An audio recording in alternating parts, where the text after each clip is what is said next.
नमस्कार दोस्तों, एक बार फिर से आप सभी का स्वागत है। दोस्तों, इस पर्टिकुलर वीडियो में हम हेजार्डस वेस्ट से रिलेटेड कुछ और क्वेश्चन डिस्कस करेंगे। लास्ट वीडियो में हमने कुछ क्वेश्चन डिस्कस किया था, आज उसे और कंटिन्यू करते हैं क्वेश्चन नंबर 9 से। ओके, यदि आप पिछला वीडियो नहीं देखें दोस्तों, डिस्क्रिप्शन बॉक्स में आपको प्लेलिस्ट का लिंक मिल जाएगा, आप जाके उसको वीडियो फर्स्ट देख सकते हैं। Video number first hazardous waste का, ये उसका सेकेंड पार्ट है। देखिए, क्वेश्चन नंबर 9 है, solid waste management rules 2016 notified based on the provision made under. जो सॉलिड वेस्ट मैनेजमेंट रूल्स 2016 आया है, उसका जो प्रोविजन किस पे बेस्ड है, उसका नोटिफिकेशन का जो प्रोविजन है किस पे बेस्ड है, वो आपको बताना है। ऑप्शन है आपका EPA 1986, water prevention and control act 1974, the Karnataka municipalities act 1964 और the Karnataka municipalities corporation act 1976। तो देखिए दोस्तों, सॉलिड वेस्ट मैनेजमेंट रूल्स या कोई भी रूल्स यूजुअली आता है ना, तो उसका जो बेस्ड होता है वो इन्वायरमेंटल प्रोटेक्शन 1986 पे ही बेस्ड होता है। ओके, तो फर्स्ट तो इन्वायरमेंटल प्रोटेक्शन एक्ट 1986 पे बेस्ड है। ऑल राइट, देखिए स्कोर देखते हैं अच्छे से। Solid waste management rules 2016, these were notified in exercise of the powers conferred by sections 3, 6 and 25 of the environmental protection act 1986, hence statement 1 is correct. मतलब ये rule जो आया है आपको वही 1986 के बेस पे ही आया है, उसी का प्रोविजन है। These rules replaced the municipal solid waste and handling rules 2000। जो municipal solid waste और handling rules आया था मैनेजमेंट का उसका 2000, उसको रिप्लेस करके 2016 में नया रूल आया है। Which were in place for the past 16 years, जो पिछले 16 साल से ये था। These rules are the 6th category of waste management rules brought out by the ministry and it has earlier notified plastic।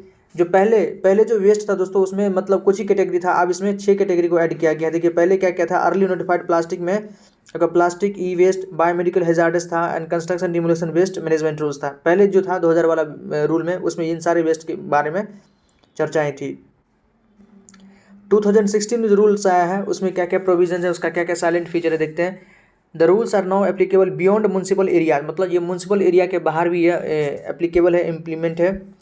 And extend to urban agglomeration, census towns, notified industrial township, areas under the control of Indian railway, मतलब railway Indian railway के अंतर्गत जो area है, airport, airbase, port and harbour, port और harbour अगर आसपास में है कहीं बंदरगाह वगैरह, वो भी इसके अंदर आएगा। Defence establishment, special economic zone, SEZ, अगर कोई स्पेशल इकोनॉमिक जोन है तो इन सबको भी इस दायरे में म्यूनसिपल जो 2016 वाला रूल है सॉलिड वेस्ट मैनेजमेंट रूल्स, उस सबको इसके अंदर लाएगा। State and central government organisation, places of pilgrimage, religion, historical importance, मतलब इसमें मैक्सिमम चीज़ों को ऐड कर दिया गया है। जितना भी किसी टाउन में, बड़े टाउन में अगर कोई भी चीज़, अगर चाहे हिस्टोरिकल हो, पिलग्रिमेज हो, सेंट्रल गवर्नमेंट या स्टेट गवर्नमेंट का कोई ऑर्गेनाइजेशन हो सकता है, स्पेशल इकोनॉमिक जोन हो सकता है, port harbour, airport, Indian railway का कोई स्टेशन वगैरह है, तो उन सबको इसमें ऐड किया गया है।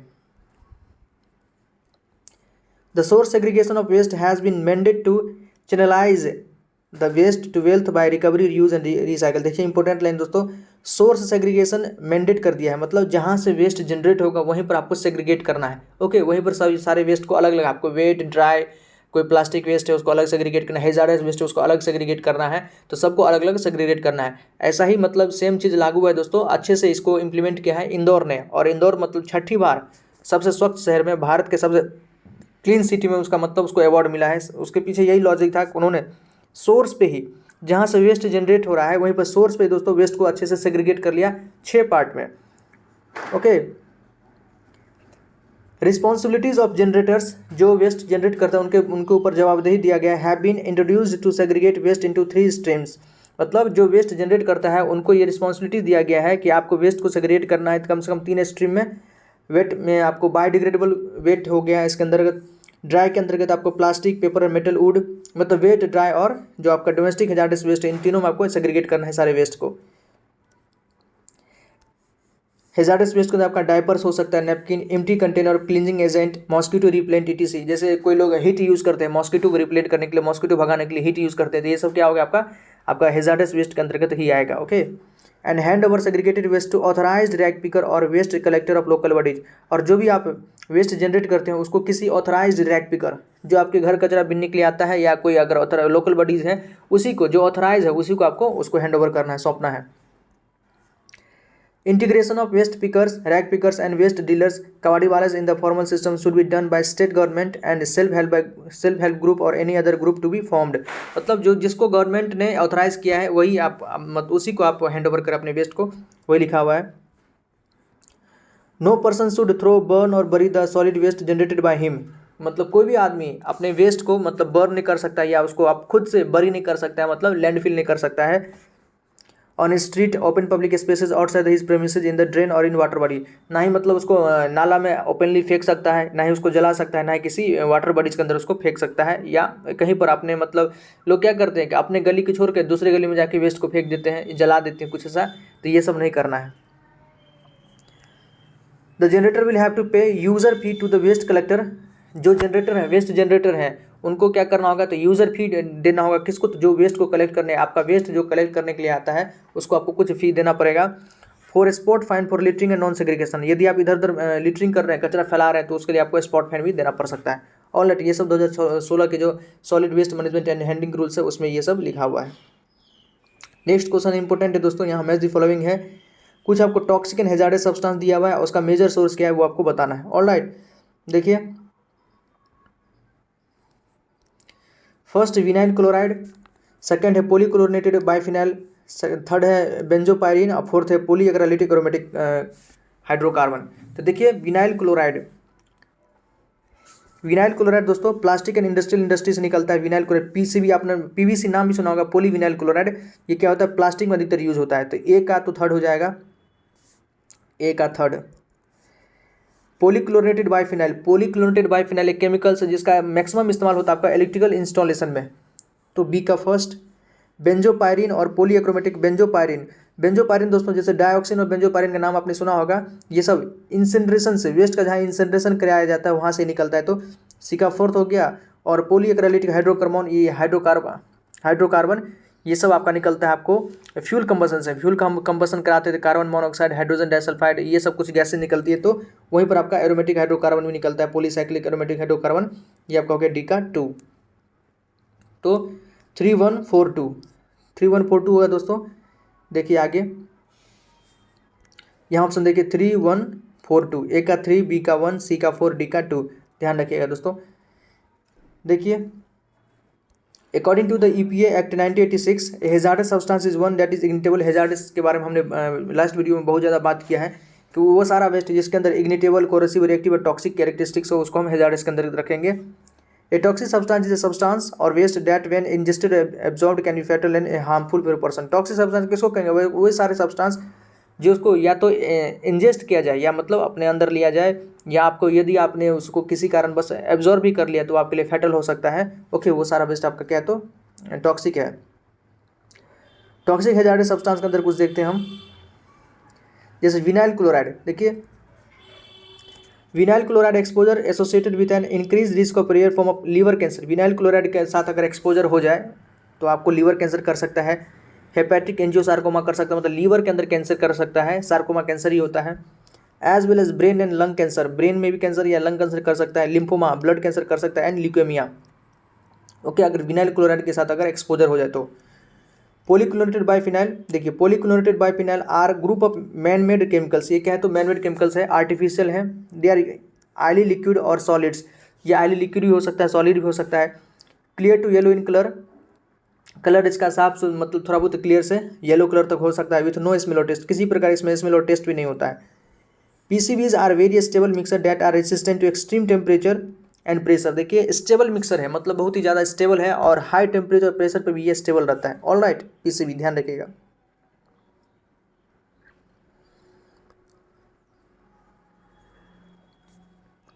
देखिए PCBs वेयर यूज्ड, जो पॉलीक्लोरेटेड बाइफिनाइल है, इलेक्ट्रिकल इक्विपमेंट. हमने पहले ही बात किया था कि इलेक्ट्रिकल इक्विपमेंट बनाने में इसका यूज़ होता है, जैसे कैपेसिटर हो सकता है आपका, ट्रांसफार्मर हो सकता है, इन सब चीज़ों को बनाने में इसका यूज़ होता है. They also use in hydraulic fluids. जैसे भी वगैरह इन सब फ्लूइड का यूज होता है तो वहाँ भी इसका इस्तेमाल होता है. हीट ट्रांसफर फ्लूइड, जहाँ पे हीट को ट्रांसफर करना है उस फ्लूइड में भी इसका यूज इस्तेमाल होता है. लुब्रिकेंट में, प्लास्टिसाइजर्स में. Next, PCBs has been release into the environment through spills, leak from electrical and other equipment and improper disposal and storage. देखिए पीसीबी इन्वायरमेंट में किस प्रकार से रिलीज होता है, तो मान लीजिए आपका कोई इलेक्ट्रिकल इक्विपमेंट है, जैसे ट्रांसफार्मर वगैरह कहीं ब्लास्ट कर जाता है तो पीसीबी इन्वायरमेंट में इस प्रकार से लीक कर जाएगा। ऑलराइट, बेंजोपायरिन, देखिए पॉली एरोमेटिक हाइड्रोकार्बन देखते हैं हम दोस्तों, ये आपको जो कंबशन फ्यूल से निकलता है। Polycyclic aromatic hydrocarbons PHS are a class of chemicals in occur naturally in coal, crude oil and gasoline. मतलब जहाँ पर इन सब चीज़ों को बर्न कराया जाता है वहाँ से रिलीज होता है। They are produced when coal, oil, gas, wood, garbage and tobacco are burned. मतलब जो वहाँ से प्रोड्यूस होता है, जहाँ पर कोयला को या तेल वगैरह को अगर जलाया जाता है तो वहाँ से ये पॉलीसाइक्लिक एरोमेटिक हाइड्रोकार्बन रिलीज होता है।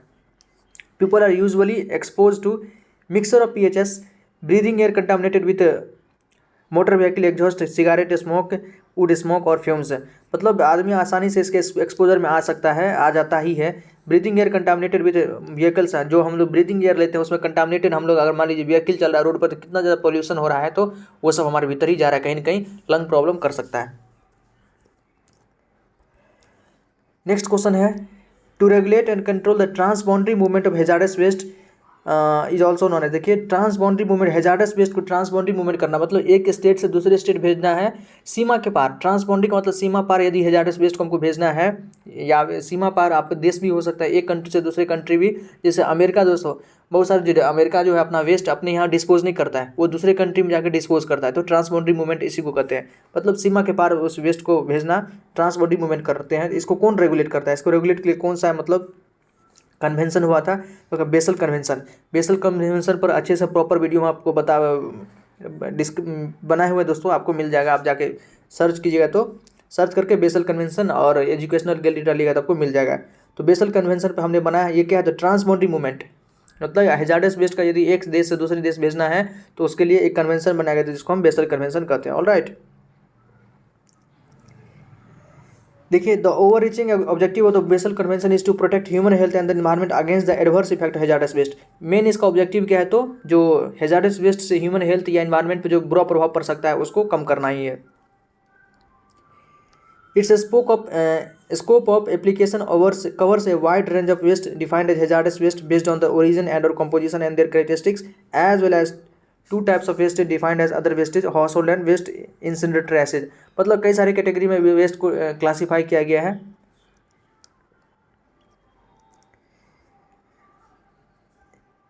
एम्स और इसका प्रोविजन क्या है बेसल कन्वेंशन का, the reduction of hazardous waste generation and the promotion of environmental sound management of hazardous waste wherever the place of disposal.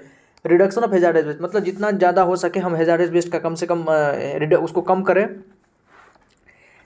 उसके जनरेशन को कम करें, और अगर वो जनरेट हो भी रहा है तो उसका environmentally sound management of hazardous waste, उसका जो डिस्पोजल हो तो एकदम इन्वायरमेंटली साउंड हो, मतलब इको फ्रेंडली जिसको हम लोग कहते हैं, पर्यावरण पर किसी प्रकार का बुरा प्रभाव ना पड़े, इस प्रकार से उसको हम डिस्पोज करें। The restriction of transboundary movement of hazardous waste except where it is perceived to be in accordance with the principle of environmental sound management and a regulatory system applies to cases where the transboundary movements are permissible।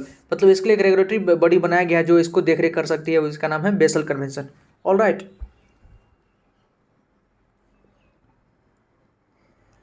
Next question दोस्तों, solvent plating and slumping solutions belong to which category of hazardous waste. देखिए solvent plating and slumping एक solutions है, okay, ये आपको किस hazards waste के category में मिलेगा, या ये जो हैजार्डस वेस्ट है ये किस कैटेगरी के अंतर्गत इसको रखिएगा। मेटल इंडस्ट्री से रिलीज होता है, या मैकेनिकल वर्कशॉप से, या इलेक्ट्रॉनिक इंडस्ट्री से, या लेदर इंडस्ट्री से, तो ये निकलता है आपका इलेक्ट्रॉनिक इंडस्ट्री से। दोस्तों सॉल्वेंट प्लेटिंग और स्लम्पिंग सोल्यूशन आपके इलेक्ट्रॉनिक इंडस्ट्री से ये सब रिलीज होता है। देखिए electronic industries waste include chemical solvent, metal and slump solution, जो इलेक्ट्रॉनिक इंडस्ट्रीज के वेस्ट से ये सब इंक्लूड है। इसका सोर्स देखिए केमिकल इंडस्ट्री हो सकता है, केमिकल इंडस्ट्री से आपका एसिड निकल सकता है, वर्कशॉप से आपको मेटल पेंट्स निकल सकता है, लेदर इंडस्ट्री से सॉल्वेंट वगैरह एसिड निकल सकता है, पेपर इंडस्ट्री से आपका वेस्ट इंक निकल सकता है, कंस्ट्रक्शन से आपका वेस्ट पेंट निकल सकता है, मेटल इंडस्ट्री से आपका पेंट वेस्ट स्लज हैवी निकल सकता है, इलेक्ट्रॉनिक से आपका सॉल्वेंट निकलेगा, प्लेटिंग निकलेगा, सॉल्यूशंस वगैरह निकलेगा, और न्यूक्लियर पावर प्लांट से आपका स्पेंट फ्यूल, ये सब आपका न्यूक्लियर पावर प्लांट से रिलीज होता है। ऑल राइट, नेक्स्ट क्वेश्चन है, which of the following laws is related to infection waste. देखिए इन्फेक्शन वेस्ट से कौन सा रूल रेगुलेटेड है, कौन सा रूल रिलेटेड है इन्फेक्शन वेस्ट से। ओके, ऑब्वियसली बायोमेडिकल वेस्ट ही होगा। फर्स्ट हेजार्डस वेस्ट गलत है, बायोमेडिकल वेस्ट बिल्कुल, biomedical waste and management rules 1988। Okay दोस्तों, ये करेक्ट है। बैटरी से इन्फेक्शन से बैटरी रिलेटेड नहीं है, म्यूनसिपल नहीं, तो सेकंड ऑप्शन हमारा करेक्ट हो गया। ऑलराइट, बायोमेडिकल हैंडलिंग रूल्स 1998, इसको देख लेते हैं। The biomedical waste management and handling rules 1988 came into force in 1988, मतलब 1988 में आया और 1988 से ही लागू हो गया।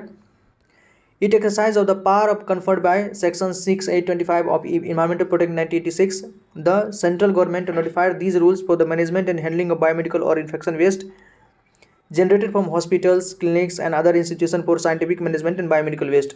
मतलब इसके बारे में कुछ सेक्शंस वगैरह दिया हुआ है, और इन्वायरमेंटल प्रोटेक्शन एक्ट ने इसको कई सारे सेक्शन में आपका 6, 8, 25 के अंतर्गत बताया हुआ है कि जो सेंट्रल गवर्नमेंट ने इसको नोटिफाई किया है, जो कहीं से चाहे हॉस्पिटल से निकले, क्लिनिक से निकले, इंस्टीट्यूशन से निकले, इन सबको आपको बायोमेडिकल वेस्ट मैनेजमेंट के रूल्स के अंतर्गत रखना है। Biomedical waste means any waste which is generated during the diagnosis treatment, मतलब कोई भी वेस्ट जो आपको डायग्नोसिस के समय, ट्रीटमेंट के समय, इम्यूनाइजेशन मतलब किसी प्रकार का टीकाकरण कर रहे हैं ह्यूमन को या एनिमल्स को, उस समय जो वेस्ट जनरेट होता है उसको हम बायोमेडिकल वेस्ट के अंतर्गत रखेंगे। ओके दोस्तों, इन सब के बारे में हमने रूल्स में अच्छे से पढ़ा भी है। ऑलराइट, नेक्स्ट क्वेश्चन है, name the law in India which deals with the waste management. Waste management से कौन सा लॉ हमारे यहाँ डील करता है? तो आसान क्वेश्चन है दोस्तों, इन्वायरमेंटल प्रोटेक्शन एक्ट 1986। जो जितना भी वेस्ट है उसके मैनेजमेंट से कौन सा रूल डील करता है? तो environmental protection act 1986। Next question, the solid waste from hospital is classified as. Hospital से जो वेस्ट निकलता है सॉलिड वेस्ट, उसको हम किस में क्लासीफाई करेंगे? हेजार्डस, नॉन हेजार्डस, कंपोस्टेबल या कंपोस्टेबल या कंबसल। तो ये आपका हो गया हेजार्डस। मतलब हॉस्पिटल से जो सॉलिड वेस्ट निकलता है वो यूजुअली क्या होता है? हेजार्डस ही होता है। ऑब्वियसली उसका परसेंटेज कम होता है लेकिन वो हेजार्डस होता है। देखिए, solid waste means any garbage, refuse, sludge from a waste water treatment plant, water supply treatment plant और एयर पोल्यूशन कंट्रोल फैसिलिटी, इन सबसे सॉलिड वेस्ट निकल सकता है। Solid waste can be classified into different types depending on the source, मतलब source के अनुसार उसको हम कई भाग में उसको डिवाइड कर सकते हैं। हाउस होल्ड वेस्ट हो सकता है, इंडस्ट्रियल वेस्ट हो सकता है, बायोमेडिकल वेस्ट और हॉस्पिटल वेस्ट। हॉस्पिटल से निकला तो बायोमेडिकल या हॉस्पिटल वेस्ट हो सकता है। ऑलराइट, हेजार्डस वेस्ट के बारे में दोस्तों जानते ही हैं। हॉस्पिटल वेस्ट के बारे में भी पढ़, चाहे इंस्टीट्यूशन से निकल सकते हैं, हॉस्पिटल से निकल सकता है, क्लिनिक या ह्यूमन का अगर वैक्सीनेशन, इम्यूनाइजेशन वगैरह कर रहे हैं तो वहाँ से जो है वेस्ट जनरेट होता है वो आपका हॉस्पिटल वेस्ट होगा। तो ये कुछ क्वेश्चन था हेजार्डस वेस्ट से रिलेटेड, और कुछ ज़्यादा क्वेश्चन था दोस्तों, क्योंकि पार्ट 1 वीडियो में हमने 8 क्वेश्चन डिस्कस किया था, यहाँ आपको 15 तक क्वेश्चन डिस्कस कर दिए हैं, लगभग मोर देन सफिशिएंट है दोस्तों। इन सब क्वेश्चन को पढ़िए, आपका बेस क्लियर होगा। ओके, प्लीज़ कोई क्वेरी हो तो कमेंट सेक्शन में लिखिएगा। अच्छा लगा दोस्तों, वीडियो को लाइक कीजिए, हमारे चैनल को सब्सक्राइब कीजिए। बहुत बहुत धन्यवाद।